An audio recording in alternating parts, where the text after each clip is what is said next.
Bah, évidemment, ce qui nous rapproche et nous fait nous rassembler aujourd'hui, ben, c'est la découverte de Dieu à l'intérieur de nous, chose que je suis certaine chacun de vous a déjà actualisée. Mais il est bon de faire des partages euh, d'expériences, n'est-ce pas, ben, comment est-ce que nous pratiquons, comment est-ce que nous relationnons avec ce Dieu qui nous est personnel et qui nous est complètement, comment je peux dire ça, ben, il est pour nous tout seul. On a un Dieu et tout un Dieu pour nous tout seul.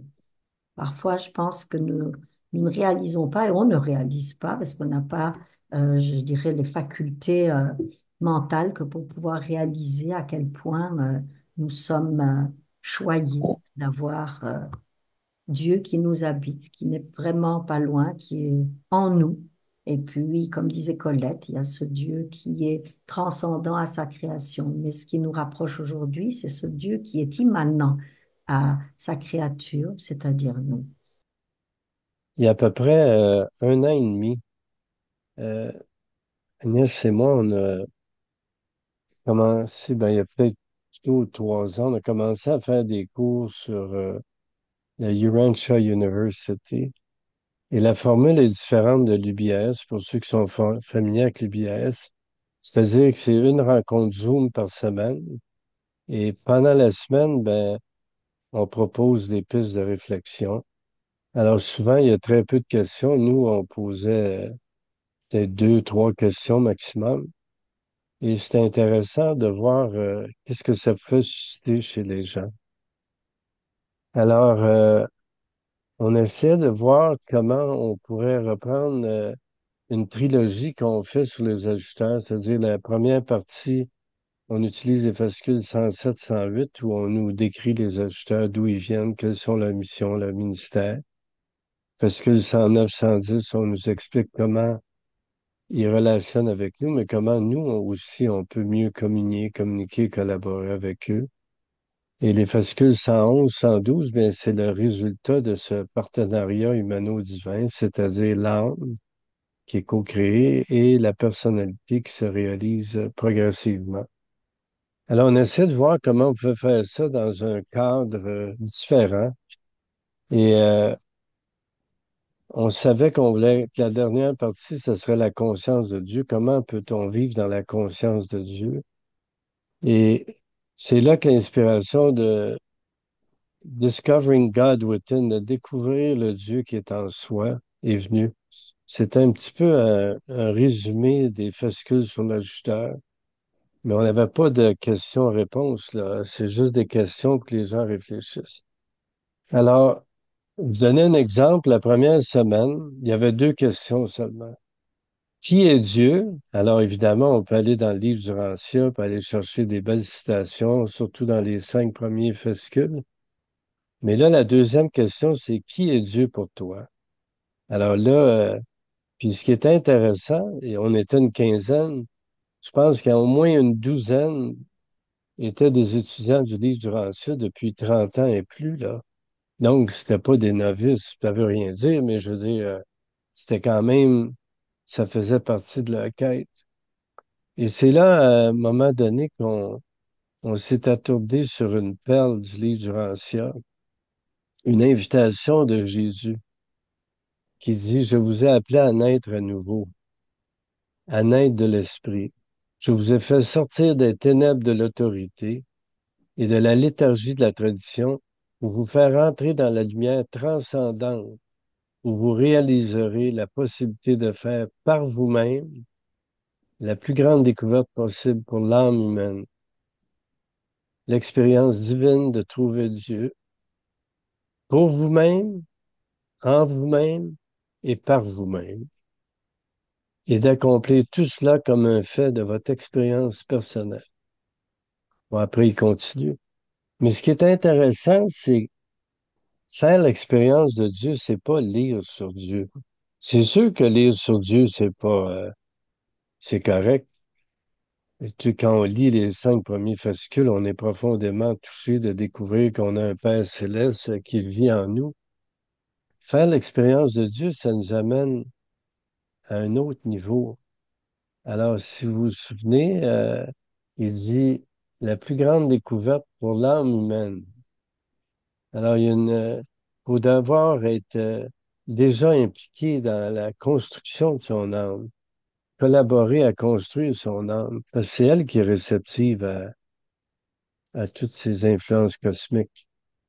Alors, quand on personnalise ce texte, c'est intéressant parce qu'on dit, on peut le dire comme ceci, la plus grande découverte possible pour mon âme est d'être sincèrement impliqué dans mon expérience personnelle de trouver Dieu pour moi-même, en moi-même et de moi-même, et de faire tout cela comme un fait dans ma vie de tous les jours. Ça change, juste le personnaliser, ça change tout parce que là, ça nous implique, on est interpellé. Je sais pas si vous avez lu certainement quand l'ajusteur s'adresse à son sujet, qu'on le personnalise, c'est très touchant. Alors, l'expérience de Dieu, c'est toute une expérience. Et l'idée de parler, de découvrir Dieu en soi, pour nous, c'était possiblement de créer un environnement propice pour que les gens découvrent Dieu en eux. Alors, les courses, les ajusteurs, on les a donnés, je sais pas combien de fois, une vingtaine de fois, avec plein de gens qui disaient le livre depuis longtemps, et la plupart disaient la même chose. Jamais j'avais vu l'ajusteur comme ça. C'est devenu beaucoup plus réel pour moi. Évidemment, on a tous des expériences différentes. Alors moi, j'ai cherché la vérité pendant un bout de temps avant de trouver le livre du Rancia. Et quand j'ai trouvé le livre du Rancia au printemps 2000, j'avais trouvé avant, mais quand j'ai commencé à l'étudier, très peu de temps après, peut-être 2 semaines après, j'ai fait l'expérience de Dieu. L'idée de vous en parler, c'est pas de dire, waouh, écoute, je pense qu'au contraire, c'est une expérience qui nous rend très humbles parce qu'on reconnaît à quel point notre Créateur est grand et comment et quelle faveur qu'il nous fait de nous toucher par sa présence. Alors, je pense que je l'ai compté, là, probablement plusieurs qui sont ici l'ont déjà entendu, mais là, étant donné qu'on parle de découvrir Dieu en soi, comment pourrais-je parler de découvrir Dieu en soi si je ne l'avais pas découvert en moi? À ce moment-là, ben, évidemment, je prendrais des passages du livre, puis je ferais du copier-coller, puis là, je pourrais partager ces choses-là. Non, c'était au mois d'avril 2000. J'étais sur le toit d'une petite maison de ville dans laquelle on habitait à Toronto, au centre-ville de Toronto. Il faisait très beau. C'était comme une journée d'été. Alors, j'étais sur le toit, je prenais un peu de soleil. Et c'est arrivé que dans un moment, évidemment, quand on a des expériences comme ça, il y a toute une préparation qui a été faite avant. Mais des fois, il y a comme ça un moment, une épiphanie. Moi, ça a été ça, où j'ai senti, là, ce qui m'est venu en premier, c'est waouh, je suis libre. C'est comme, ça venait pas de moi, mais ça m'a touché dans tout mon être. C'était pas intellectuel, c'était pas émotif, mais en même temps, c'était tout ça. Et là, j'ai compris que Dieu était mon Père. Mais encore une fois, c'est pas facile à expliquer en mots. Mais j'ai vraiment ressenti c'était comme il n'y avait pas de doute possible. Et ça m'a épaté, évidemment. J'ai été comme sous un choc. Et tout de suite après, non seulement il est mon père, mais il vit en moi.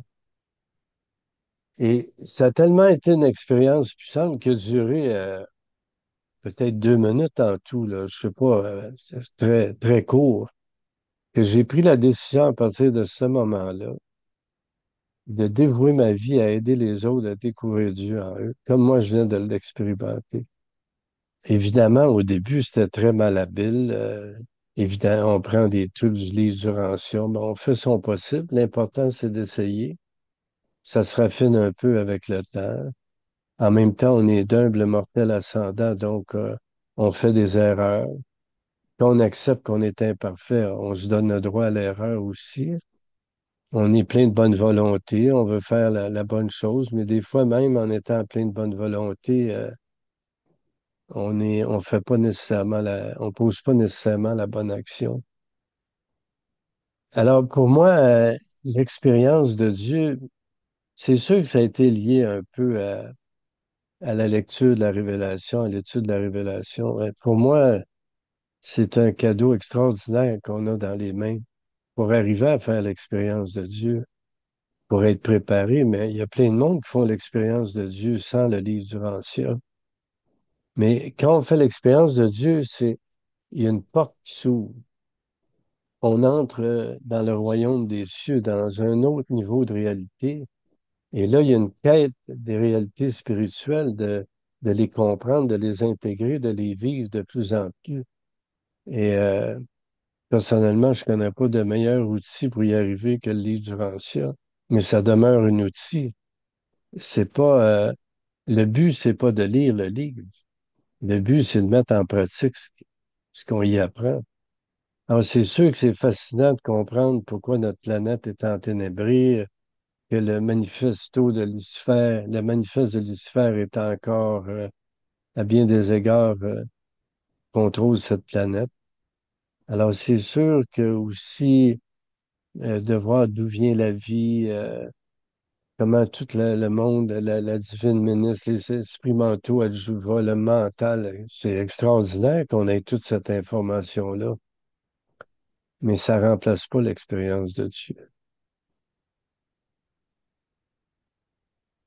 C'est vraiment, quand on nous dit que c'est la plus grande expérience qu'on peut faire dans notre vie,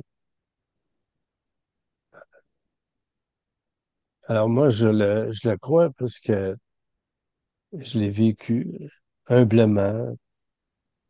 Pendant 35 ans à peu près, j'avais pas d'intérêt pour Dieu. Pas parce que je croyais pas en Dieu, parce que j'étais trop occupé à être un homme d'affaires. J'avais pas de vie intérieure. Mais là, j'ai compris à quel point l'expérience de Dieu, puis la découverte de Dieu est directement liée à l'approfondissement de notre vie intérieure, à la pratique de la méditation adoratrice.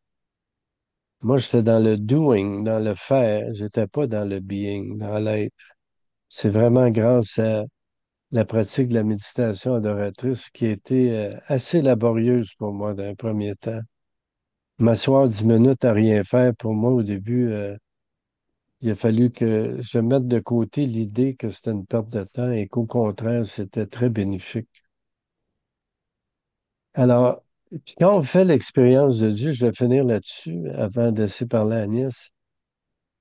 Euh, c'est bien, mais on nous dit, hein, vous le savez, Agnès en a parlé un petit peu, que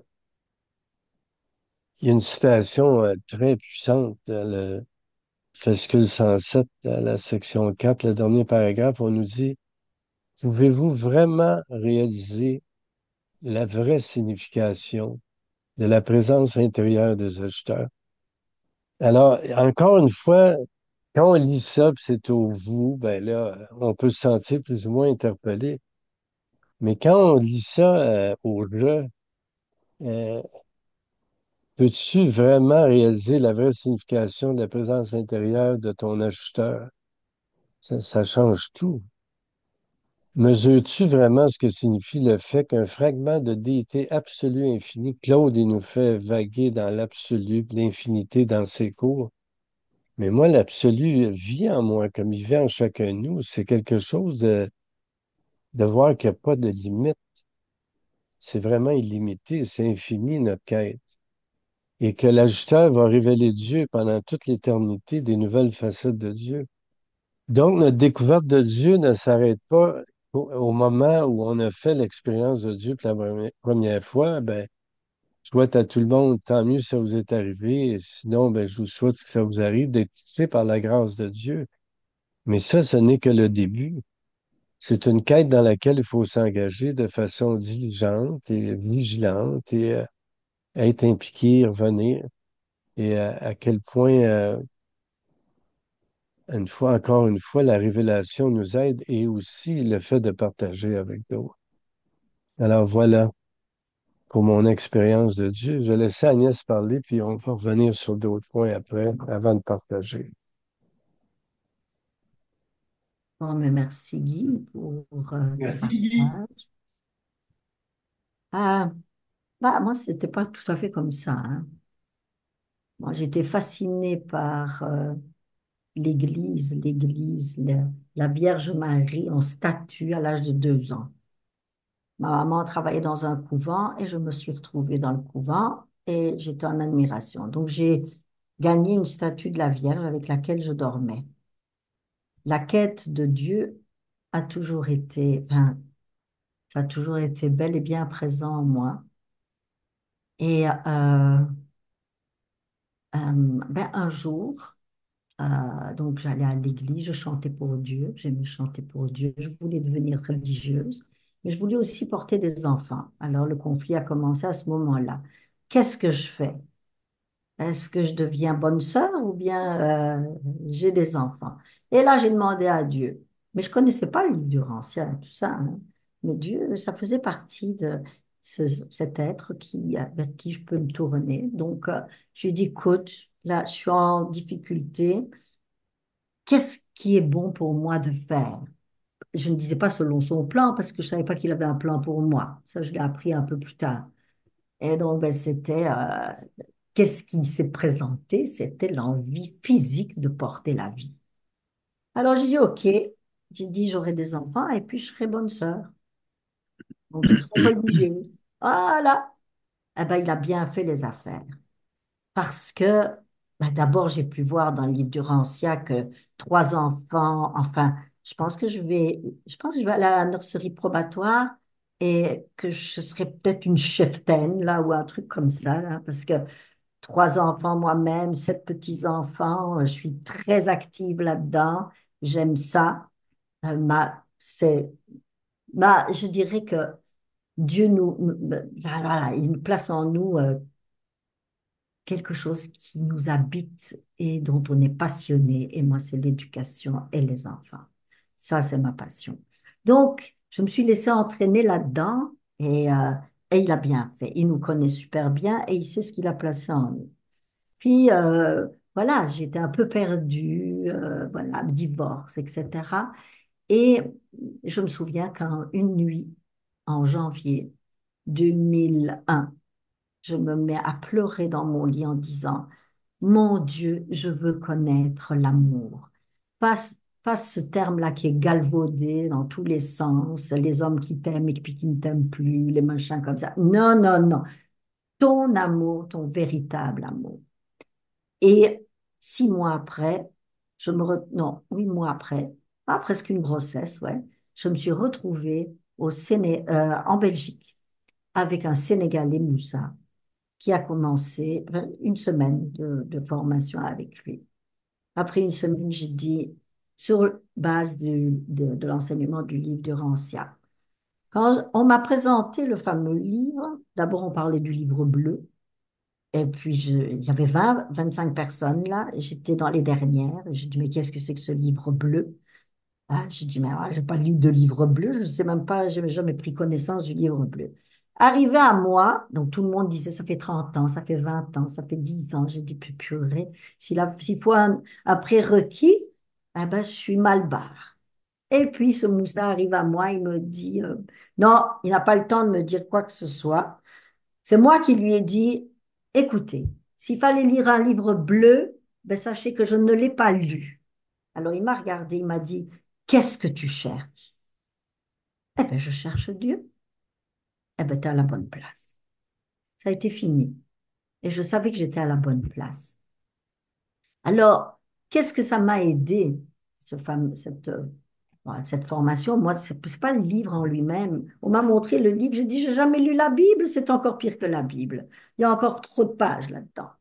Et donc, ben, je n'ai pas souhaité l'acheter au départ. Je suis quand même repartie avec. Et puis, pendant 2 ans, je n'ai pas ouvert ce livre, mais j'étais accompagnée par Moussa et je partais à Dakar pour ma formation, 2 fois par an. Mes vacances scolaires, ben, je les passais sur une chaise en plastique avec Moussa devant et une table en plastique entre nous deux. Et puis, vivre cette expérience. C'était pas simplement une expérience intellectuelle, c'était une expérience très inconfortable parce que c'est tout mon être qui était chamboulé. Je sortais de mon milieu que je connaissais, de mon confort européen, et je me suis retrouvée à être nourrie avec une nourriture que je connaissais pas, le corps réagissait. Le mental qui était nourri par une nourriture que je connaissais pas et qui chamboulait tout. Et puis, eh bien, une vie que je découvrais. Et tout ça a créé des impressions profondes à l'intérieur de moi. Donc, je suis reconnaissante pour cette super expérience. Maintenant, le livre, ce qu'il a fait, c'est qu'il m'a donné, il m'a remis les idées un peu en place là. Il m'a donné des pistes ben, plus claires pour comprendre comment éventuellement Dieu peut opérer en moi et dire que ben, Dieu avait un plan. Alors déjà ça, et qu'il était en moi. Ça, c'était une grande découverte. Dieu est en toi, il a un plan. C'était presque tout ce qu'il me fallait savoir. Tu as un plan pour moi, tu es en moi, tu es un guide parfait. Ben, allons-y, allons-y. Et donc, en ce qui me concerne, moi, ça a été vraiment une clarification, mais ça n'a pas été mon expérience, je dirais, ça a permis d'avoir des expériences plus fines, plus pointues, mais je suis une femme de terrain. Et en tant que femme de terrain, il faut que je sois active, comme sœur Emmanuel, je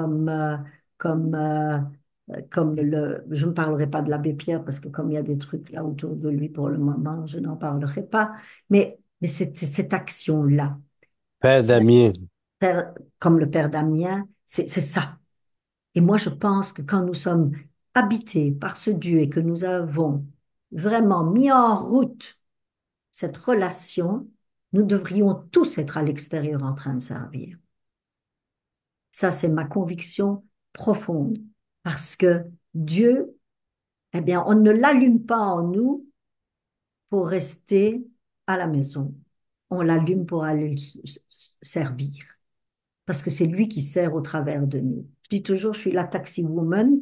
Je dis à mon Dieu, mais mon Dieu, où tu veux aller aujourd'hui? Qui veux-tu aller servir? Et quelque chose qui a été vraiment qui a, je pense, redémarré encore plus ce besoin d'être dans la vie. C'est d'abord une phrase que j'ai entendue au Sénégal quand j'y étais il y a un mois. Et d'ailleurs, Aurore aussi, mon amie avec qui j'étais, a été très marquée par ça. C'était un Sénégalais nous a dit, lâche la Bible papier et va dans la Bible vie. Et je me suis dit, ouh, ça pourrait presque être adapté à d'autres styles de lecture que nous avons. Mais oui, lâche cette Bible papier là, va dans la vie, va servir, va dans l'inconfort. C'est là que Dieu, il m'attend. Alors, d'abord ça.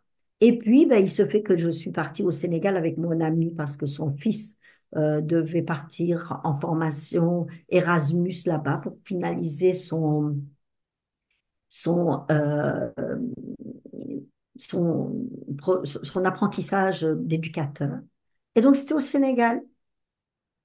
Et Dieu avait planté dans ma tête, Aurore avait dit, oh, il y a une pouponnière.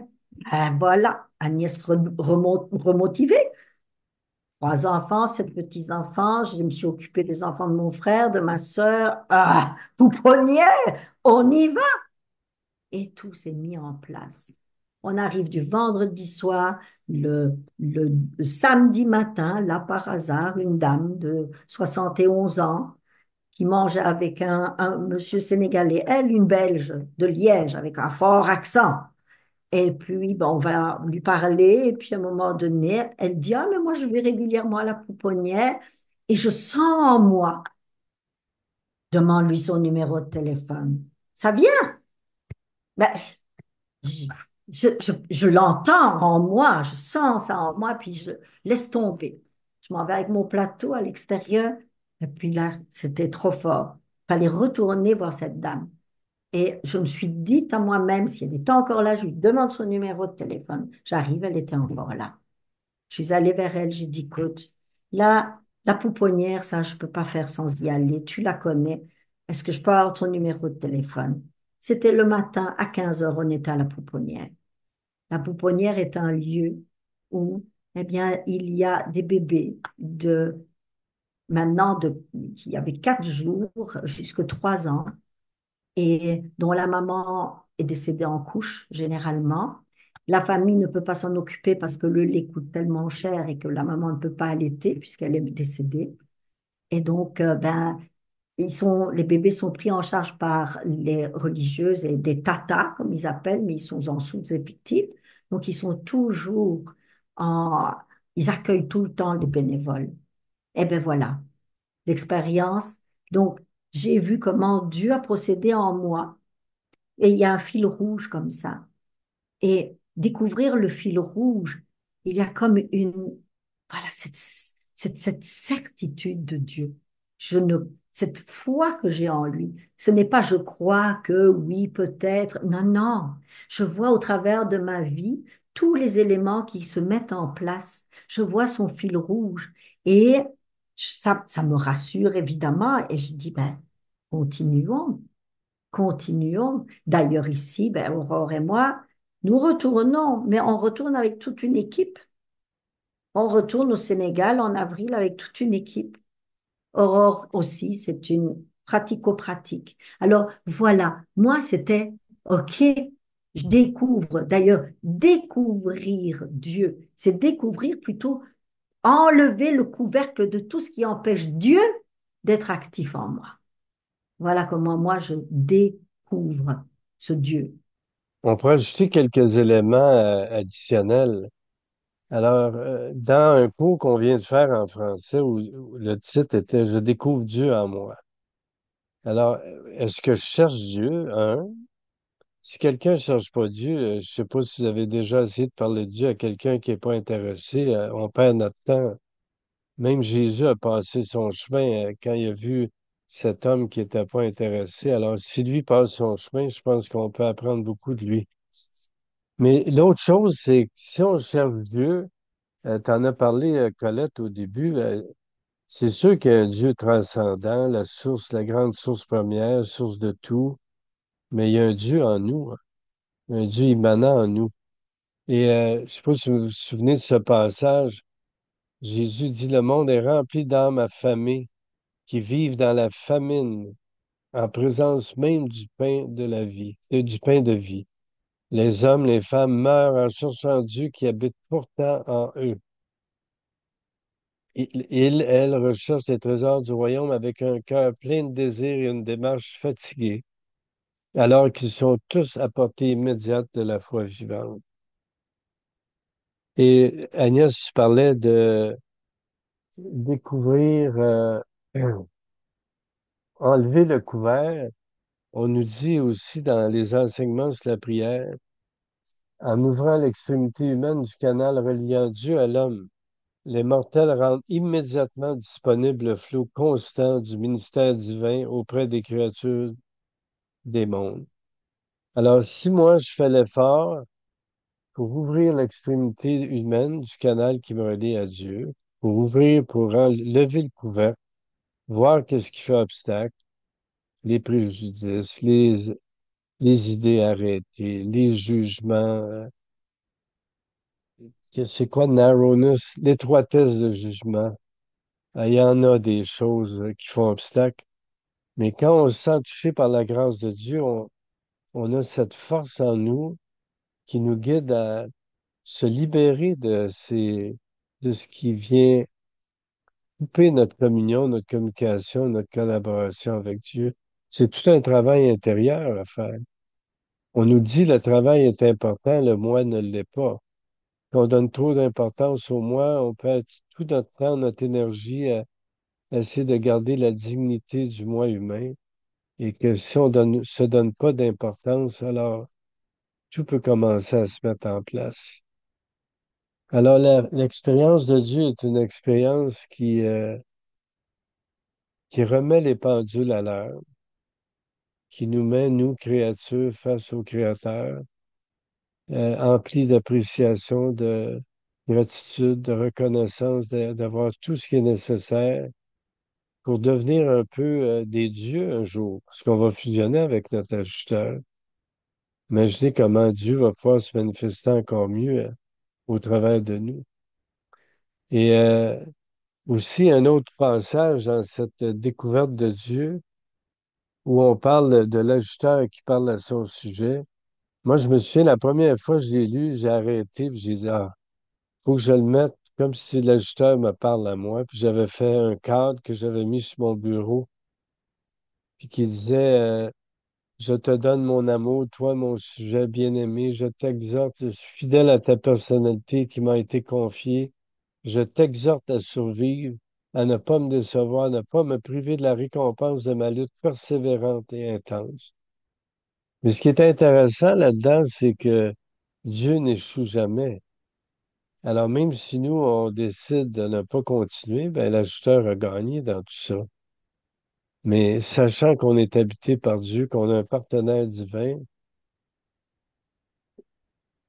qu'est-ce qu'il faut attendre de plus avant de s'engager dans ce processus de prodigieuse transformation? C'est comme ça qu'on nous dit, hein, que l'ajusteur a pour nous une transformation prodigieuse et qui ne peut rien faire sans notre consentement coopératif.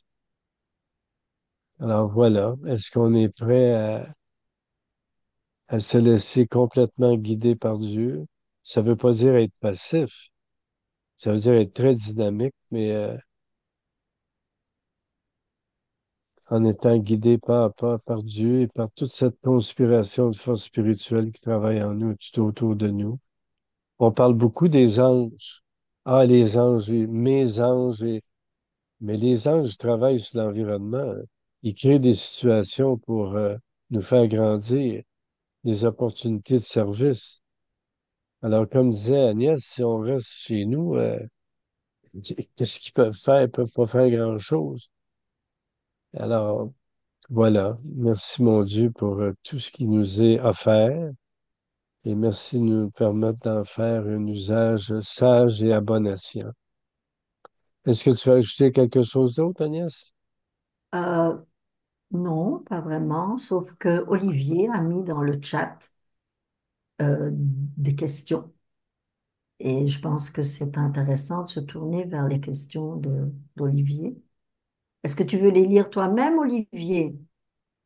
Oh oui, mais c'est simple. C'est-à-dire que Guy parlait de son expérience de Dieu, donc je me demandais comment favoriser pour chacun de nous notre expérience de Dieu. Et je suppose qu'en priant, ou bien en- en tentant d'adorer Dieu, je suppose que, bien sûr, ça doit favoriser notre expérience de Dieu, à moins que quelqu'un ait une autre idée.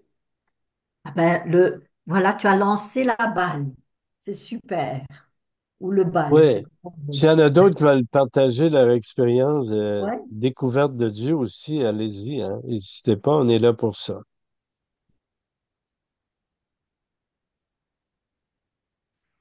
Moi, je crois avoir ressenti une expérience de Dieu. Je devais avoir, je sais pas, entre 7 et 10 ans dans mon lit. Je m'en souviens pas bien, mais il s'est passé quelque chose avec Dieu, dans lequel j'ai toujours cru d'une manière, je crois que en français, ça s'appelle la foi du charbonnier. Est-ce que vous savez tous ce que veut dire la foi du charbonnier? C'est le gars qui y croit. Quoi qu'il arrive, il croit, même si ce mur est blanc, mais moi je dis qu'il est noir. Voilà. Quoi qu'il arrive, je dirais que ce mur, il est noir, alors qu'il est blanc. Donc voilà, c'est tout. Donc c'est pas bien une grande expérience, mais voilà. toute expérience en Dieu est bonne, il faut pas les diminuer. Il y a Ah, non, quelque non, chose qui s'est passé en toi, donc Dieu est devenu une réalité pour toi. voilà, Est-ce qu'on cultive l'expérience ou non après? Est-ce qu'on a un environnement qui prédispose à ça? C'est tout ça. Est-ce qu'on est dans une famille d'athées ou une famille de croyants? Tout ça, ça peut avoir beaucoup d'influence. Surtout quand on oui, fait l'expérience de Dieu très jeune. oui. Oui, je dois avouer que je me repose un petit peu là-dessus, effectivement. Euh, je je n'avance pas beaucoup depuis. Quelqu'un a-t-il... Pour aller un petit peu dans le sens de ce que tu dis, Olivier, est-ce qu'il faut prier, est-ce qu'il faut adorer? Ben, certes, ce sont des choses qui sont dites dans les livres et qu'on retrouve dans toutes les approches de Dieu. Mais moi, je pense que ce qui est encore, c'est plus nuancé que ça. Et c'est vraiment ce qui m'a marqué à la lecture des Ajusteurs, parce que avant de lire le livre d'Irancia, j'avais déjà une expérience spirituelle et j'étais déjà très proche de Dieu, mais je n'avais pas compris ce partenariat. Voilà, ça restait quand même un Dieu euh, extérieur à moi, même si je savais que Dieu me traversait, mais vraiment cette présence continuelle et la façon dont on pouvait communiquer avec le Dieu en nous, ça c'est quand même c'est le livre d'Irancia et les fascicules sur les ajusteurs qui m'ont fait découvrir ça. Et ça change vraiment tout. Et même ces notions de prière et d'adoration prennent un sens nouveau parce que ça ne te coince pas dans une pratique ré- où tu dis, voilà, maintenant c'est le temps imparti, il faut que je prie, il faut que j'adore, c'est mon temps. Tu es toujours avec Dieu.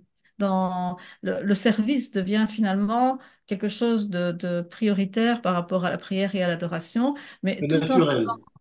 tout en faisant ton service, tu pries parce que tu es en communication avec ce Dieu, pas spécialement pour toi, pour l'autre, pour voilà, pour être envoyé au bon endroit avec les bons outils et être toi-même le bon outil de Dieu pour là où on t'envoie, quoi. Donc cette prière, elle est continue, ce partenariat, il est continu et voilà. Je sais pas si ça répond à ta question, mais c'est comme ça que ça a évolué en moi ces dernières années, en tout cas. Si, enfin, ça répond tout à fait à ma question. Parce que, pour être franc avec vous, je n'arrive ni à prier ni à adorer. Parce que au réveil, je me dis, bon, bah, ça y est, je viens de me réveiller, je suis tout frais, tout propre, euh, je vais prier. Et puis je pense tout de suite, 30 10 secondes après, à autre chose. Je me dis, ah, tiens, j'ai envie de mon petit café. Enfin bref, choisir un moment pour prier ou adorer, moi, j'y arrive pas. En revanche, ce que tu viens de dire, essayer de vivre d'une manière constante avec Dieu, si j'ai bien compris ce que tu dis, peut-être que c'est une autre solution pour se rapprocher de lui au quotidien, enfin, comment dire, au quotidien, quoi qu'on fasse. Quoi qu'on fasse. C'est ce que tu voulais dire un petit peu? Oui, c'est au quotidien quoi qu'on fasse, mais c'est aussi dans la notion du service, parce que c'est un autre aspect, hein. C'est vraiment Oui, en dans servant les autres. la volonté de Dieu, c'est quand même se mettre au service de à son service à lui, c'est-à-dire au service de ses enfants, de nos frères. Ça, j'ai bien compris et je suis d'accord. Tu sais, Olivier, tu as un peu répondu à ta propre question quand tu as dit il faut que Dieu nous devienne naturel. Alors, Mhm. après avoir fait cette expérience de Dieu en 2000, je suis allé au Sénégal euh, presque 2 ans après, un peu moins de 2 ans après, en février 2002. Et écoute, j'avais lu les fascicules sur le suprême et tout, mais bon, c'est une connaissance plutôt intellectuelle au départ qui s'approfondit. Notre compréhension expérientielle vient beaucoup justement de notre implication dans le service. Et quand j'étais là-bas, ben là, je me suis dit, waouh, je suis en plein suprême ici, parce que je voyais des frères et des sœurs qui étaient impliqués dans le service, qui aidaient d'autres à découvrir Dieu en eux, c'est-à-dire tous ceux que Moussa avait formés. Et comme Agnès se dit, le fait de sortir de notre cadre, moi, c'est la première fois que j'allais en Afrique. Écoute, c'est vraiment tout un dépaysement, là. Bon, je sais pas si vous êtes déjà allé, mais la nourriture, le climat, tout. Il n'y a rien qui est pareil. Écoute, puis on était là presque un mois. Fait que quand je suis revenu, j'étais déphasé avec le retour en Europe dans les premiers temps parce qu'on est allé chez Georges, mais après on est revenu à Montréal. Ça m'a pris au moins 2 mois après l'expérience sénégalaise pour commencer à revenir sur terre un peu. Ce que j'avais appris des Sénégalais qui m'a beaucoup touché, parce qu'on a quand même passé là, 20 quelques jours avec eux. On allait souper chez un différent tous les soirs, donc on les voyait dans leur environnement et tout. Et il n'y avait pas cette, comme tu disais, il y a pas de rigidité. Chacun vit Dieu à sa manière. Donc, il y a pas, c'est pas des prières toutes faites. Puis l'adoration, ça requiert de la discipline. En tout cas, moi, je peux t'en parler parce que arrêter les activités extérieures pour aller à l'intérieur, ça a été certainement une de mes plus grandes, une des tâches les plus laborieuses dans lesquelles j'ai été parce que j'avais vraiment l'impression que, et pourtant, là, je médite certainement 1 heure par jour et je ne ferais pas aucune journée sans ça. Et ce qui m'a touché, qui restait avec moi des Sénégalais, c'est que Dieu leur est naturel. Ils sont en Dieu tout le temps. Ils parlent de Dieu, pas de problème. Ils servent Dieu, ils servent les autres. Donc, Dieu fait partie de la vie de tous les jours, non seulement d'une personne, mais de toute leur communauté. Puis aussi, ben, tu es en milieu musulman, fait qu'il y a la prière 5 fois par jour, etc. Donc, Dieu a beaucoup de place dans l'environnement sénégalais, puis aussi beaucoup avec les Sénégalais qu'on a rencontrés. Puis ça m'a beaucoup motivé à voir cette quête que Dieu me devienne naturel aussi. Bon, j'y suis arrivé, évidemment, il y a toujours plus à faire, mais Dieu est naturel dans ma vie. Agnès et moi, on parle de Dieu beaucoup, aussitôt qu'on a l'occasion, ça fait partie de notre vie de tous les jours. Alors, c'est comme quelque chose à intégrer. Il y a Denzel Washington, un acteur américain, qui a fait une intervention là, quand ils reçoivent leur diplôme là, dans une université. Il commence son intervention en disant Put God first. Mets Dieu en premier dans tout et tout va se placer pour toi. Alors pour moi, put God first, mets Dieu au centre de ta vie. Même Agnès et moi, quand on s'est connus, moi j'ai dit à Agnès, j'ai beaucoup d'amour pour toi, mais j'aime Dieu en premier. Elle me dit parfait, moi aussi. Et on a mis Dieu au centre de la relation. Alors, l'idée, c'est quand tu en fais une priorité, ben, tu t'arranges pour que ça se produise comme ça. On n'a pas beaucoup d'amis qui sont pas intéressés à Dieu. On peut avoir des connaissances. Même notre voisin, il m'a dit qu'il priait pour moi aujourd'hui. Agnès, c'était comique. Parce que, bon, il va pas à l'église, mais il est toujours dans le service. Bon, il dit, t'es spirituel, t'es toujours dans le service. Alors, quand Dieu est naturel, on parle naturellement de Dieu aux autres. Évidemment, on le fait de plus en plus subtilement aussi. Tu veux dire de quoi, Jean-Guy? Euh, oui, moi je crois que rapport à vos expériences, toi et Agnès en Afrique, surtout au Sénégal, on sait que c'est un autre mode de vie complètement différent. Fait que je me dis, puis logiquement parlant, c'est que comme ces gens-là sont moins entourés de matériel que nous, ben, il y a probablement plus d'espace dans leur vie pour Dieu et l'entraide. Je crois qu'aujourd'hui, c'est ça qui fait une grande différence.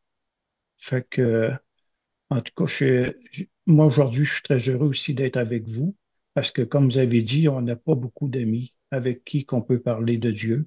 Des fois, on peut passer par un hurlu-berlu parce que les gens parlent plus de Dieu. Fait que c'est pas évident. Puis aujourd'hui, ben, je suis très heureux d'être avec vous. Ça me réconforte et ça me fait beaucoup, beaucoup de plaisir. Et je suis très ému même. Je suis content d'avoir la discussion qu'on a. Merci encore. Merci. Merci à toi d'être là. Et Ouais. merci, hein, il faut donner du temps et de l'espace à Dieu. C'est bien que tu nous aies rappelé l'espace. Nos espaces, souvent, sont bien chargés de toutes sortes de trucs. Alors, comme tu disais, Olivier, tu commences à prier ou à méditer, puis là, hop, il faut que je fasse telle chose, il faut. Puis là, on part là-dedans. On est des êtres électro-biochimiques, hein? C'est-à-dire que notre machine, elle nous tire dans la matière et non vers le haut. Alors, tu veux parler de l'espace en Afrique, Agnès, avant que France et Robert interviennent? Ah, l'espace, on a... c'est le bazar, hein. C'est vraiment le bazar. Et en même temps, c'est ce que c'est. Et je trouve que ça fait un électrochoc. Notre objectif, d'ailleurs, Aurore et moi, d'y retourner, il y a des personnes qui vont nous accompagner. Et c'est justement pour faire vivre, que ce soit pas dans la tête. Attends, tu vas voir. Tu vas voir comment ces petits. J'ai le souvenir, le premier jour à la pouponnière, d'abord j'ai eu la plus petite dans mes bras et lui donner à manger. Et j'ai réalisé à quel point l'enfant n'avait pas besoin de mots. Elle avait juste besoin d'être remplie de l'amour de Dieu. Et je ne sais plus qui l'a dit dans la prière, peut-être Robert, d'être cet instrument par lequel ben, Dieu opère dans l'enfant. Je parlais à cet enfant en disant, tu vas devenir une belle fille de Dieu. Dieu a placé, va se mettre en toi, il a déjà tout placé pour que tu puisses l'accueillir et tu vas devenir quelqu'un avec Dieu. Donc, c'est comme la petite Cendrillon avec les petites fées là, qui tournent autour de son berceau. Je dis peut-être qu'elle n'entendra jamais plus ça, mais elle me regardait, son visage, ses yeux me regardaient et je sentais qu'elle savait. C'était vraiment, elle sait, elle est encore tellement connectée à Dieu, elle sait. Et puis il y en a une autre, parce ils sont, ils ont à manger, ils sont vêtis, on les met au lit, ils sont soignés. Mais qu'est-ce que tu veux faire avec trois péricultrices, tata, comme ils disent, pour tout ce qui est, ben, les prendre dans les bras, les garder, ils sont tous. On arrive là, ils nous grimpent dessus. Alors, il y a des grands matelas par terre. Et je me suis installée avec un enfant qui s'est mis et elle a cherché le battement du cœur. Elle s'est installée et pendant 15 minutes, elle n'a plus bougé. J'ai dit, mais mon Dieu, c'est ça que je sais faire. Les enfants ont toujours été pour moi, quel- c'est important. C'est ce que je sais faire. Est-ce que je dois aller en prédication? Non. Pour moi, c'était fais ce que tu peux là. Tu aimes les enfants et moi, je les aime plus encore au travers de toi. Et c'est ça. Donc, notre objectif est justement ben, d'en amener d'autres pour faire du bénévolat. Mais surtout, nous, ce qu'on sait, c'est que eux pensent aller amener quelque chose là-bas. Mais nous, ce qu'on sait, c'est que c'est eux qui vont être transformés par l'expérience. Et ça, c'est complètement différent. Parce que je pense que, comme je disais au début, quand on est dans son propre cocooning, là-bas, ah, on va arrêter le Zoom. Chacun va vaquer à ses histoires, va retourner dans sa petite vie. Alors, ben, pour moi, j'ai un tempérament un peu comme ça, hein. Guy dira que je suis le Jean le Baptiste, là, euh, l'enquiquineuse, et c'est très bien, ça ne me dérange absolument pas. Absolument pas. Donc, mais c'est vraiment cette expérience. et de laisser faire, de laisser Dieu faire. Mais si moi je vais être aux commandes, ça ne marche pas. Donc, je dirais plus, partager plus ça que j'ai rencontré quand même pas mal de Sénégalais qui, Dieu, c'était pas trop, c'est pas grave, c'est pas grave. Donc, nous étions dans un lieu aussi aseptisé quand on était avec les Sénégalais, les Mustapha, les Ratab, les machins, les Moussa. C'était aseptisé aussi, hein, parce que bien des lecteurs du livre, mais la vraie vie, c'est pas la vraie vie, c'est avec qui tu es, va dehors, va servir. Pour moi, c'est le service. Il n'y a rien à faire. Dieu se révèle à moi au travers du service. Si je ne fais rien, il se révèle pas. Ça, c'est pour moi, c'est mon expérience. Je dis pas que c'est comme ça que ça doit être pour tout le monde, mais je parle de la mienne. Je ne peux parler que de la mienne. Mais je voulais dire qu'il faut pas partir au Sénégal non plus. Un jour, avec ma petite fille de 10 ans, je suis sur le chemin et là, il y a un gars qui est un SDF, qui pue l'alcool, qui avait un masque de Zorro et qui réclamait des sous. Et puis, je m'arrête et je lui dis, t'as besoin de quoi? Alors, il me dit, j'ai faim.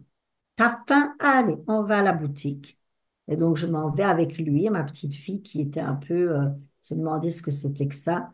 Et puis, ben, je vois que la dame de la boutique ne veut pas le laisser rentrer parce qu'il manifeste beaucoup d'agressivité à cause de la boisson. Et donc, je rentre et je lui demande ce qu'il veut manger. Je lui prends ce qu'il veut manger. Je donne à ma petite fille qui n'a pas voulu aller vers lui parce elle ressentait qu'il n'était pas accueillant. Et donc, je lui donne. Et puis, je lui dis, écoute, tu n'as pas une attitude aimante. Tu vas pas t'attirer des copains, là, hein. Si tu veux t'attirer des copains, il va falloir que tu aies une attitude aimante. Et puis, je vais te dire un truc. Arrête de t'abandonner parce que Dieu, lui, ne t'a pas abandonné. Dieu, il t'aime comme tu es là et il veut simplement que tu t'en souviennes. Alors, je suis là pour le rappeler que Dieu, il t'aime. Et je vais prier. Tu t'appelles comment? Il me dit Philippe. Eh bien, Philippe, je vais prier pour toi. Et puis, il m'a dit, mais on ne m'a jamais fait ça. Je dis, bah, il faut bien commencer à un moment donné, hein. Et puis, je suis partie. Ma petite fille me dit, mais Mamina, t'as pas eu peur? Je dis, bah non, pourquoi j'aurais peur? Et pourquoi tu parles comme ça? Je dis, parce que c'est la vérité. Parce que Dieu est en lui et Dieu ne l'abandonne pas. Et voilà. Donc, mais nous n'avons que des opportunités de le faire. Il ne faut pas courir au Sénégal, mais il faut oser. Et faire quoi? Ben, du bien, c'est ce que j'ai dit à Anna et à mes petits-enfants. À chacun, je leur dis, je dis, vos bras là, parce qu'ils se battent. Hein, il y en a qui se battent. J'ai un petit-fils de 3 ans, il aime bien donner des petits coups là. Alors, je les fais tendre les bras. Je dis, tendez vos bras. Et puis, je passe avec ma main. Je pars d'un bras et je vais vers l'autre. Et je dis, qu'est-ce que je traverse là? Alors, le cœur. Ah, je dis, ben, vos bras, c'est quoi? C'est l'extension du cœur. Alors, ils sont faits pour quoi faire? Le cœur, il fait quoi? Ah ben, il aime et il fait du bien. Ah ben, je dis, ah ben, à quoi ça sert les bras? À aimer à faire du bien, Mamina. Ouais. Et après, je rajouterai que Dieu est en eux et que tout part de là. Voilà. Donc, voilà, l'espace, dans tout l'espace, Dieu, il veut être. Et nous n'avons que des opportunités pour le faire. Avec le facteur, avec la marchande de lait, avec le boulanger, avec... Mais osons, osons. Il y en a un qui l'a dit tout à l'heure, je pense que c'est Jean-Guy qui a dit, faut pas que je sois dans le chemin. Ah non, on ne doit pas être dans le chemin. Il faut se retirer du chemin et laisser Dieu faire. Oui, mais qu'est-ce que les gens ils vont penser si je commence à sortir ça chez la boulangère? Mais que votre pain, il est bon, madame? Mais que votre pain, il est délicieux? Il y avait un contrôleur dans l'autobus sénégalais. Il était beau. Mon Dieu, qu'il était jeune, rayonnant, un beau sourire. Et puis, et puis donc, il contrôle tous les tickets. Et puis, il s'installe. Et je dis, mais quel bonheur d'avoir un beau contrôleur et gentil comme vous. Alors, les personnes avec qui j'étais qui disaient, mais toi, tu oses. Je dis, bah, commence à devenir un vieux crouton, je peux le faire, hein. Il n'y a pas d'arrière-pensée à ça, hein. Donc, allons-y. Nous, les plus âgés, là, on a rien on n'a plus rien à perdre ni à être gênés, mais ça leur fait tellement du bien. Alors, ben, maintenant, continuons. France, vas-y. Comme tu as raison, ma sœur, il faut oser dans la vie. C'est le secret. Je voulais juste donner un petit truc à Olivier que moi j'avais découvert personnellement et que j'ai redécouvert après ça dans une citation dans le fascicule sur Rodin, sur la méditation adoratrice. Le secret de la méditation, c'est bien expliqué comme ça. C'est la méditation en tant que telle, la communion avec le Père. Mais l'autre élément qu'il ne faut pas oublier, c'est la relaxation. Alors, dans le temps de Jésus, là, quand il méditait avec son Père, là, je ne pense pas qu'il prenait une position en lotus, puis qu'il essayait d'arrêter le fil de ses pensées, etc. Absolument pas. Il allait spontanément comme un enfant qui saute dans les bras de son papa. C'est ça. C'est simplement aller jaser avec son papa. Il faut pas se mettre de cadre rigide, puis de penser que il faut que ça se fasse de cette façon-là. Chacun a sa méthode de le faire en toute spontanéité. Puis ce que Jésus nous a enseigné, c'est de prier comme des enfants. Alors, allez-y avec la spontanéité d'un enfant. On peut adorer, faire de la méditation adoratrice en faisant la vaisselle, en prenant sa marche, dans tout. C'est ça l'idéal. C'est de rester connecté. Puis de rester connecté, en tout cas pour moi, là, comment j'ai expérimenté ça, c'est dès le début, en se réveillant le matin, c'est d'augmenter son taux de vibration. Augmenter son taux de vibration, pour moi, ça veut dire d'être dans la gratitude, la joie, la paix. C'est dans cet état-là de vibration élevée qu'on a la chance de commencer la journée en disant, ben, comment est-ce que je peux te servir aujourd'hui? En toute simplicité. Il va présenter les occasions une derrière l'autre. Il n'y a pas besoin de chercher. Ça se fait dans la simplicité. Il faut se rappeler que méditation, à ce moment-là, là, ça signifie pas ce qu'on pense aujourd'hui de la méditation. Pas du tout. Une conversation avec Dieu, en toute simplicité, comme un enfant qui va jaser avec son papa.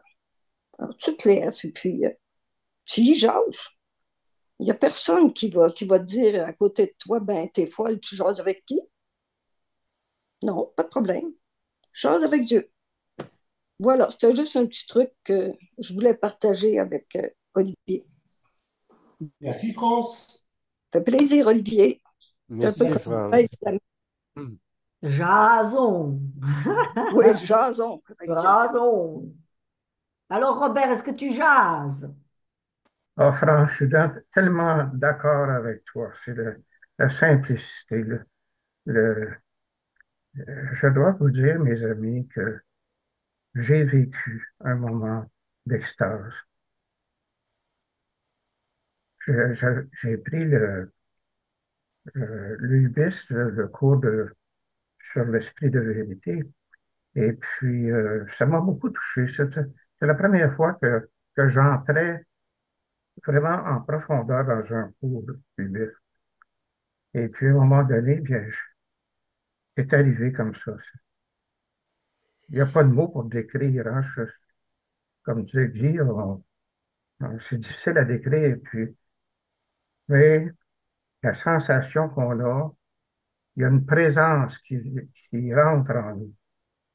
C'est comme ça que je peux le, le décrire. Une présence euh, de bonheur, de paix surtout. Et puis, cette présence, elle nous rend tellement heureux, tellement touchants, tellement touchés aussi. Alors, il faut en profiter de ce moment de vérité, de foi, de paix. On dit ici euh, une, une, euh, une pensée de sagesse. Ils disent, le véritable enfant doué de clairvoyance universelle recherche le vivant esprit de vérité dans toute parole de sagesse. Alors, voilà une voie pour euh, vivre ces instants de, de vérité. En fait, c'est ça, c'est la vérité.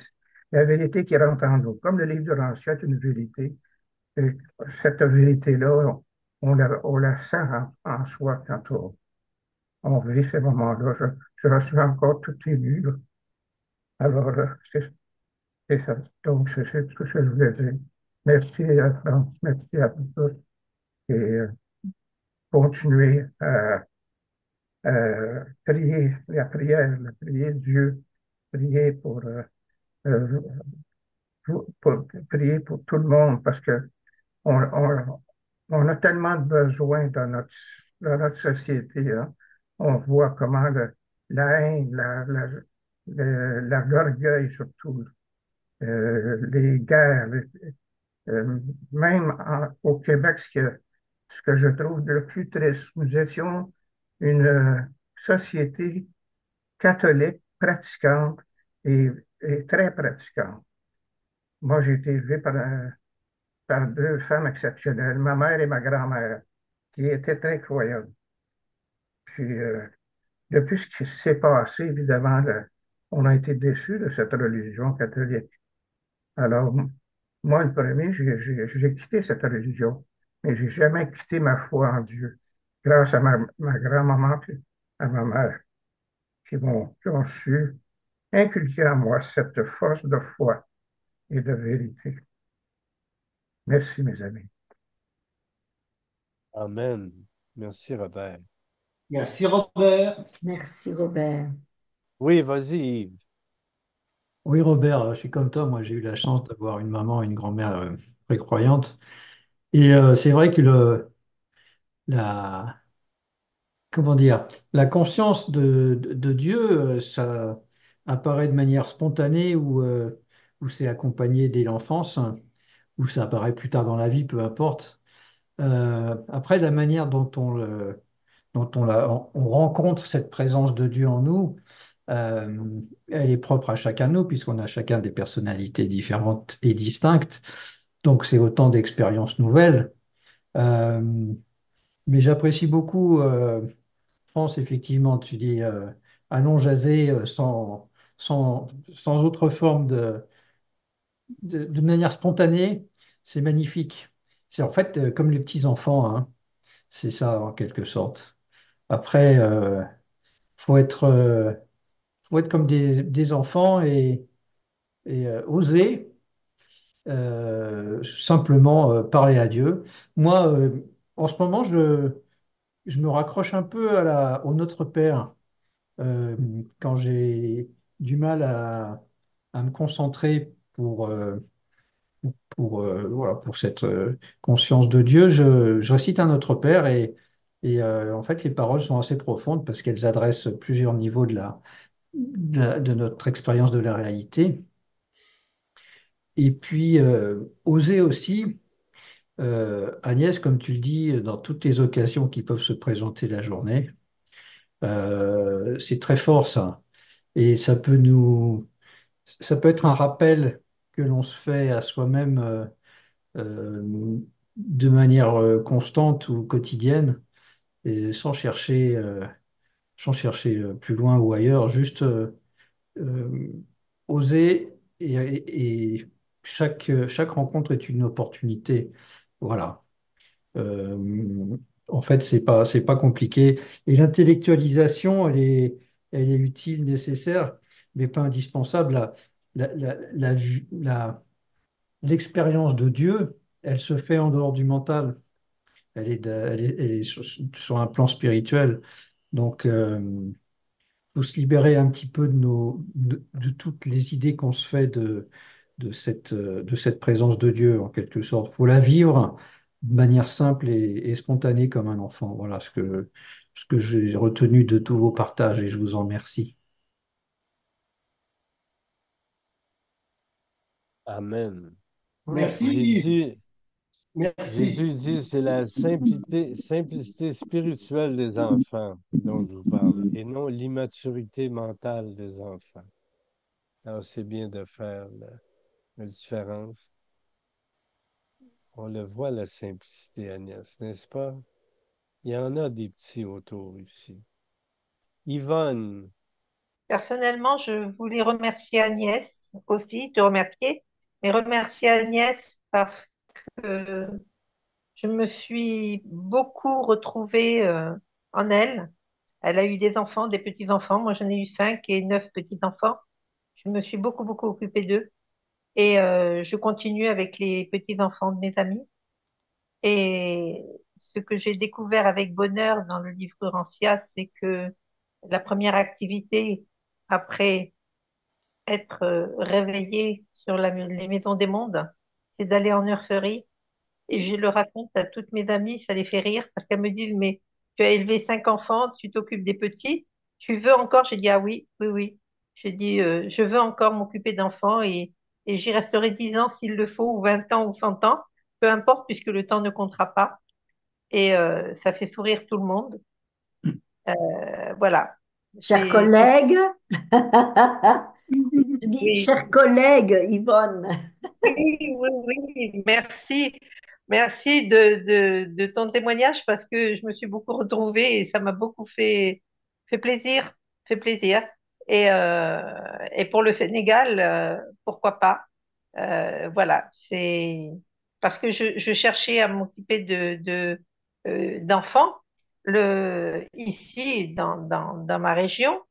Mais et j'ai eu une opportunité parce que je demande, moi je dis bon ben j'ai eu des problèmes de santé, je pouvais pas trop aller à droite à gauche et du coup j'ai demandé, j'ai dit est-ce que les personnes qui ont besoin d'être aidées, est-ce qu'elles ne peuvent pas venir?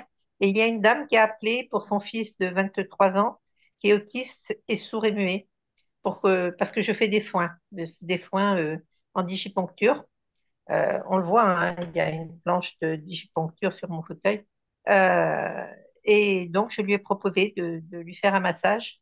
Et ce garçon, c'est génial. J'ai eu un bonheur immense parce qu'un autiste a du mal à communiquer. Et lui, il m'a même fait la bise de chaque côté. Oh ben, quand il est parti, je pleurais. J'étais vraiment émue. Et je me suis dit peut-être rejoindre un centre d'autisme pour aider des enfants, pour voir ce qu'on peut faire. Voilà. Wow. Et tu as donné ton témoignage. Je me suis dit, ben voilà, ça répond à ce que je pensais pouvoir faire. Voilà, merci. Merci pour ton beau retour et Dieu t'inspire, ça c'est clair. merci Yvonne. Oui, j'espère. Écoute, dans le livre durant ça, à un moment donné, Jésus est en voyage autour de la Méditerranée et il est le tuteur d'un jeune adolescent indien qui s'appelle Ganid. Je ne sais pas si tu as lu ces passages-là. Ah, je l'ai lu et je l'ai relu encore la semaine dernière, ouais. Ouais, ouais, c'est très touchant parce que il est encore humain, là. Il n'a pas atteint le niveau de fusion avec son ajusteur parce que c'est après le voyage en Méditerranée, 2 ans après même. Et à un moment donné, Ganid est vraiment enthousiasmé. Il dit, comment il dit ça? Maître, maître, partons une religion. Mm, Et j'essaie de me souvenir des mots. Puis là, ils disent que tous les célestes le regardaient. Puis ils disent, ce que le jeune homme voulait faire, il le faisait effectivement. Il était déjà en train de le faire parce que pour lui, c'était dans sa pensée. Alors pour moi, quand tu parles de cet enfant autiste qui a déclenché quelque chose chez toi, ça me rappelle ce passage-là parce que tu es déjà en train de le faire. Comme Agnès est déjà dans la continuation de qu'est-ce qu'elle va faire en Afrique. Alors, Voilà, c'est bien de voir que à partir du moment où ça t'habite, c'est comme ça, Dieu. À partir du moment où Dieu t'habite, il y a plein de choses qui se mettent en place. Faut tout à apprendre à fait, ne pas interférer, c'est ça. tout à fait. Ouais, ouais. Merci, Mais Yvonne. bon, quand je prends du recul, toute ma vie, ça a été ça. Et j'ai toujours eu des opportunités. À chaque fois, il y a eu quelques fois, parce qu'au départ, c'était la religion catholique, après, c'était l'autre mouvement assez intégriste. Et bah, les gens venaient à moi et j'apportais ce dont ils avaient besoin, mais je n'en avais pas confiance. C'est maintenant, c'est depuis que je lis le livre Urantia que je fais le bilan et ça me fait sourire parce que en fait, ma vie, ça a été ça. Et, et notre vie de disciple du Christ, de fils de Dieu, eh bien, c'est voilà, c'est de servir nos frères. Quel bonheur de lire le livre du Quand Rancia après on- avoir fait l'expérience. Hein? Un peu comme Martine disait, tout se clarifie hein, après qu'on ait eu des expériences Oui, spirituelles. Ouais. C'est tout à bien de le fait. lire aussi, puis ça peut nous guider dans notre vie. Mais quand on vient vers l'enseignement en partant de l'expérience, c'est autre chose. Et merci, Yvonne. Ça rejoint Merci tout à à fait vous. ce que Martine disait plus tôt. Vas-y, Colette.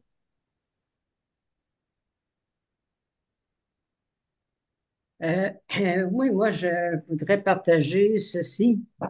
Euh, pour être capable de découvrir Dieu en soi, je pense qu'il faut être enseigné. Euh, Moi, j'ai été enseignée par le livre du Rancio, à devenir consciente que Dieu m'habitait. Dans mon enseignement, ce qu'on avait dans nos petits enseignements à l'école primaire, on nous avait dit que Dieu est en nous, mais c'est pas un enseignement qui a été amplifié dans notre enseignement catholique. Et quand on lit sur la présence de Dieu en nous, sur les ajusteurs dans le livre du Rancia, on prend vraiment conscience de comment Dieu nous habite, comment Dieu est en nous. Et moi, je pense que faut faire cette relation avec Dieu, il faut rendre ça simple. Moi, j'ai beaucoup aimé le partage de France là, qui a, comme dit, c'est simple, on jase avec notre Père. Moi, je jase avec Jésus. Moi, j'ai une connexion avec Jésus. J'aime Jésus beaucoup. Et, il est mon Dieu. Il est mon ami, il est mon maître, c'est, c'est mon Dieu. Jésus, c'est mon Dieu. Et euh, je pense que si je veux savoir si Dieu m'habite et si je fais ce qu'il veut que je fasse, j'ai juste à évaluer la façon dont je suis en relation avec les autres.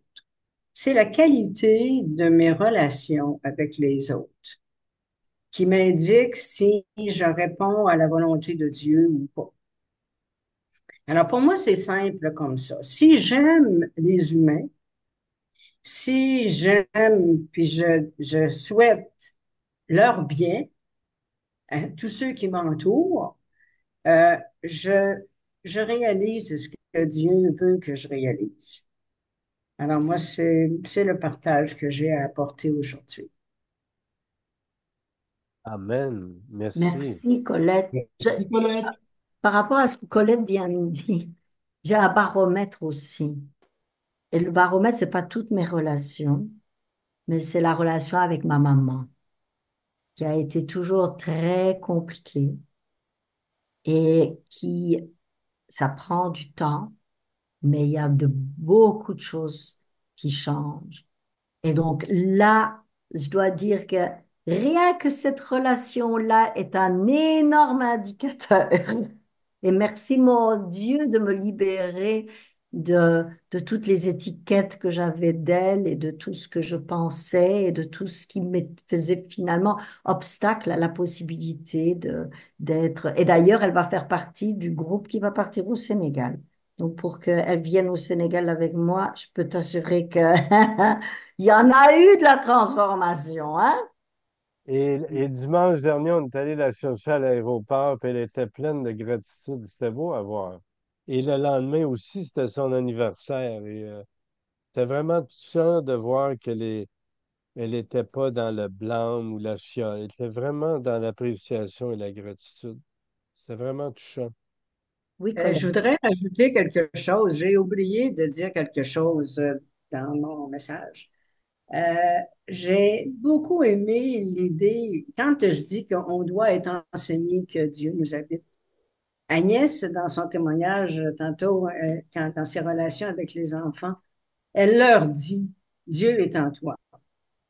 Il faut, ce serait un enseignement qui serait bien intéressant, qui soit répandu sur la planète, que les parents soient capables de dire à leurs enfants, quand ils sont jeunes, quand ils sont avides, là, ils sont capables, là, quand ils sont jeunes, là, ils sont imprégnés, puis ils prennent tout l'enseignement qu'on leur donne quand ils sont jeunes. Alors, avoir beaucoup de parents qui pourraient faire prendre Mhm. conscience à leurs enfants que Dieu les habite, que Dieu est en eux, qu'il y a une particule parfaite en eux, puis qui peuvent s'en servir. C'est un enseignement que je trouve que ça changerait le monde si les gens étaient vraiment conscients qu'il y a une particule parfaite en nous qui peut nous guider à toujours faire le bien. Alors, c'est ce qu'on souhaite, hein, qu'un jour notre monde soit un peu plus illuminé. Alors, je suis bien contente que Agnès vit cette expérience de faire de l'enseignement à ses enfants et à ses petits-enfants. Ouais, Non seulement félicitations, il faut Agnès. recevoir de l'enseignement, Colette, mais il faut être enseignable. Et ça, en Mais aussi, vieillissant, c'est moins évident des fois. les enfants, oui. Ouais. D'ailleurs, j'aimerais juste donner un dernier témoignage, Pierre, avant que c'est mes petits-enfants, donc deux de mes petits-enfants, leur grand-père est actuellement en réanimation. Il a fait un arrêt cardiaque en jouant au tennis et donc on ne sait pas du tout ce qui va se passer avec ce grand-père. Et donc, vendredi soir, ces deux petits-enfants sont venus dormir à la maison. Donc, on avait beaucoup parlé dans la voiture de ben, comment moi je voyais la mort. Pour moi, c'était ton corps est comme la voiture, alors on peut changer des pièces de temps en temps. Puis il arrive un moment, on ne sait plus changer les pièces parce que la voiture est trop vieille. Mais qu'est-ce qu'on fait quand on a la voiture qui est trop vieille? Bon, on achète une nouvelle voiture, Mamina. Ben ouais, c'est ça. Alors, je laisse celle-là à la casse et puis j'achète une nouvelle voiture, mais c'est toujours moi qui vais dans la nouvelle voiture. Et alors, Anna, qui a 10 ans, qui dit, oui, mais alors, tu ne vas plus explorer ici, hein. Tu vas explorer ailleurs avec ta nouvelle voiture. Je dis, c'est tout à fait ça. Et puis, avant d'aller au lit, je dis, on va faire une prière pour Papy Philippe. Alors, Anna, du haut de ses 10 ans. Elle a fait une prière, je trouve, digne du prière d'un enfant guidé de l'intérieur. Ouais, ouais, Elle a c'est très beau. remercié pour tout ce que son papy lui avait offert comme présence et elle demande qu'il soit protégé jusqu'à ce qu'il aille mieux ici ou qu'il continue sa route ailleurs. Alors là, c'était waouh. Merci, mon Dieu, vraiment c'est une prière digne d'être guidée parce que on va plutôt prier surtout à cet âge-là pour qu'il aille mieux le papy et qu'on passe à autre chose. Mais là, au travers de tout ce que nous avions discuté avant, Ouais. eh bien, elle a eu cette prière de vraiment d'enfants habités par Dieu qui la guide. Alors, voilà, je voulais juste partager ça par rapport à ton témoignage, Colette. Fier d'enfant de Dieu. Ouais. Alors, Pierre, Hmm. Patient, vas-y, Quel de Pierre. beaux témoignages. Merci beaucoup. Vraiment, là, ça me touche beaucoup. Des belles exemples, des beaux exemples là, de pratique de la présence de Dieu. Moi, j'ai découvert le livre du Rancia en 1982. La version française venait tout chaudement, venait tout juste d'être imprimée, là, tout chaudement. Fait que j'ai plongé dedans, là, pendant 13 mois, j'ai passé d'un couvert à l'autre, puis ça m'a rempli. J'avais besoin de ce contact-là intellectuel pour bâtir une conception de Dieu, là. Parce que ma conception était ben, j'ai eu une mère très croyante. J'ai eu l'exemple de ma mère croyante, mais qui n'en parlait pas tant que ça. Bon, je la voyais agir, mais j'avais de la difficulté à me bâtir une conception. Puis mes expériences à l'église étaient plutôt décevantes, là. Fait que quand j'étais adolescent, j'ai délaissé la religion, mais ça restait là toujours. Puis le livre du Rancien est venu remplir ce vide-là. C'est un long cheminement. Pour ma part, moi, ça a été, j'ai pas eu de révélation là, spontanée comme Guy l'a vécu, mais ça a été une longue démarche tranquille, euh, persévérante, patiente. Puis j'ai aussi exploré le milieu bouddhiste, puis la méditation beaucoup. Dans le bouddhisme, entre autres, ils disent il y a trois façons de progresser spirituellement. Il y en a une qui touche très peu de gens, là, qui ont une révélation spontanée, puis très saisissante. Il y en a quelques-uns aussi qui vont faire une démarche difficile, ardue, pénible, où ce qui ils s'acharnent avec beaucoup de persévérance pour essayer de progresser, puis que ils le font avec difficulté. Mais la grande masse des gens le font tranquillement, pas à pas. Puis c'est à travers des expériences de la vie. Puis dans ma démarche bouddhiste, j'ai été enseignant un bout de temps de la méditation et de la pleine conscience. Puis ce qui me venait beaucoup, c'était la présence, juste d'être présent aux gens. Puis c'était là que je trouve qu'il y a le plus de contact spirituel, c'est juste d'en être présent. Laisser de côté nos a priori, nos jugements, et juste là, d'être présent face aux gens et de les écouter, leur apporter le petit quelque chose qu'ils ont besoin à ce moment-là, sans essayer de forcer pour en donner plus que ce que le client veut. Juste être présent. Puis aujourd'hui, on s'en donne beaucoup. C'est vraiment agréable comme belle rencontre. Fait que je voulais juste vous partager ça. Je vous remercie.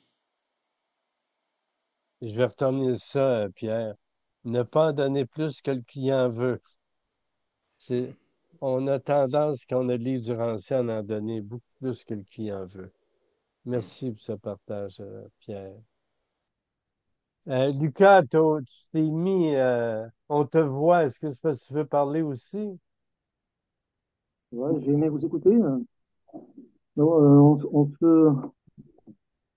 on a parlé ensemble déjà pas mal, entre Guy, Agnès, donc d'autres Agnès, c'est volontiers, avec France aussi, hein. Enfin, je dirais que par rapport à l'expérience de Dieu en nous, c'est la foi, la détermination de notre volonté qui est importante, hein, d'après ce que je comprends aussi, et plus que de chercher un contact direct. Donc, c'est vraiment de faire sa volonté, de comprendre quelle est la volonté de Dieu et, ouais, et servir, comme dit Agnès, c'est tellement important, je pense. Certain, hein. Écoute, n'importe quel type de bénévolat est bon. Aller servir des repas, n'importe quoi. Juste de l'initier, c'est déjà énorme. Ouais, ça fait beaucoup de bruit, ton. Oui, désolé, hein, j'ai coupé le son. Mais c'est pas tellement parce que c'est du bénévolat, c'est parce que ce sont des places où on rencontre du monde et du monde qui est habité par Dieu et qui ne le sait pas. Et donc, allons voir le monde, allons dehors, allons rencontrer des gens. Et au niveau du bénévolat, je dirais que c'est c'est un beau cadre propice à aller rencontrer. Ouais, Et ouais. je ne vois pas comment on peut aimer en restant derrière son ordinateur ou en restant chez soi, tout simplement, coupé du monde. Si on Moi, reçoit plein je de t'aime, gens, puis je suis en arrière de mon ordinateur. si on reçoit du monde chez soi, oui, c'est le monde il nous a demandé d'aimer, c'est d'aller aimer. Et que c'est la seule. Je pense que c'est ce qu'il demande, c'est qu'on aime et qu'on se laisse aimer. Alors, tout est une question de ça dans les relations. Et alors, pour moi, c'est vraiment va et il y a un titre de livre, de film, pardon, que je trouve très bien. C'était je sais plus, en Afrique encore. Et une maman confie son enfant et elle lui dit, va, vis et deviens. Et il est devenu médecin et il est retourné la rechercher, mais elle l'a confié pour que cet enfant, eh bien, puisse être pris en charge à un moment donné, puisse devenir quelqu'un. Mais c'est très touchant comme film. Je sais plus si c'est basé sur une histoire vraie. J'aime généralement les histoires vraies, mais ça m'avait beaucoup touché. Ouais, ouais, c'est une histoire vraie, Bon, ouais, ouais. ah ouais. C'est des réfugiés C'est euh, ça, c'est ça. C'est un film palestiniens, je crois, je vraiment, sais plus. Ouais. Hmm. ouais. Et donc, c'est allons aimer. Et je réfléchissais il n'y a pas très longtemps à la souffrance, parce que, bon, entourée de personnes qui souffrent physiquement, moi-même qui souffre pas mal physiquement, et je me disais, mais quand on s'intéresse à quelqu'un qui souffre, plutôt que de dire, ah, c'est toujours la même chose, les gens, que ce soit une souffrance psychologique, physique, à un moment donné, les gens, ils sont tannés d'entendre, j'ai mal, je suis pas bien, nan, nan. Et je me disais que hum, c'est une technique utilisée par Dieu, nous déjà, pour nous tourner vers lui par rapport à cet état, mais aussi pour aller voir les gens et pour dépasser cette barrière de je ne me sens pas confortable avec la souffrance de l'autre, aller le rencontrer et apprendre à l'aimer. Et je pense que, je pense que c'est Guy qui disait, au pire, le livre du Rancia, c'est une grande histoire d'amour. Ça parle d'une histoire d'amour. Eh bien, je pense que toute notre vie, faisons-en une histoire d'amour. La seule qui dure. Tout simplement. Martine, on va emprunter ta belle voix pour que tu nous lises ces deux paragraphes. C'est beaucoup en ligne avec ce qui a été partagé aujourd'hui, puisque Pierre a partagé aussi, là, après cet accomplissement spirituel.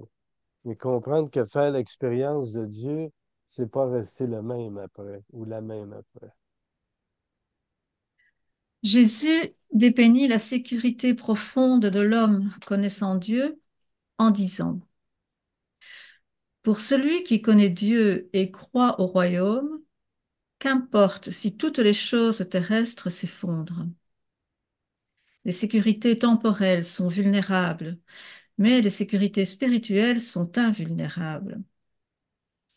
Quand les marées de l'adversité humaine, de l'égoïsme, de la cruauté, de la haine, de la méchanceté et de la jalousie viennent battre l'âme du mortel, on peut se reposer dans l'assurance qu'il existe un bastion intérieur, la citadelle de l'esprit, qui a confié la garde de son âme à l'esprit intérieur du Dieu éternel. Après cet accomplissement spirituel assuré soit par une croissance graduelle, soit par une crise spécifique, il se produit une réorientation de la personnalité accompagnée du développement d'une nouvelle échelle de valeurs. De tels individus nés d'esprit ont des motivations de vie si renouvelées qu'ils peuvent assister avec calme à la mort de leurs plus chères ambitions et à la destruction de leurs espoirs les plus ardents.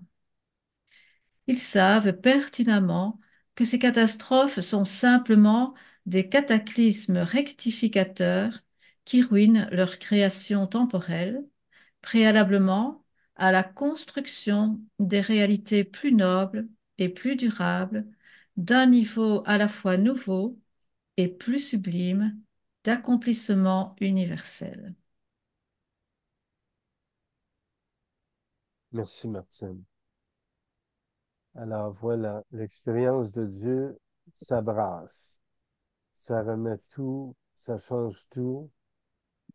De tels individus nés d'esprit assistent avec calme à la mort de leurs plus chères ambitions et à la destruction de leurs espoirs les plus ardents pour suivre le plan de Dieu.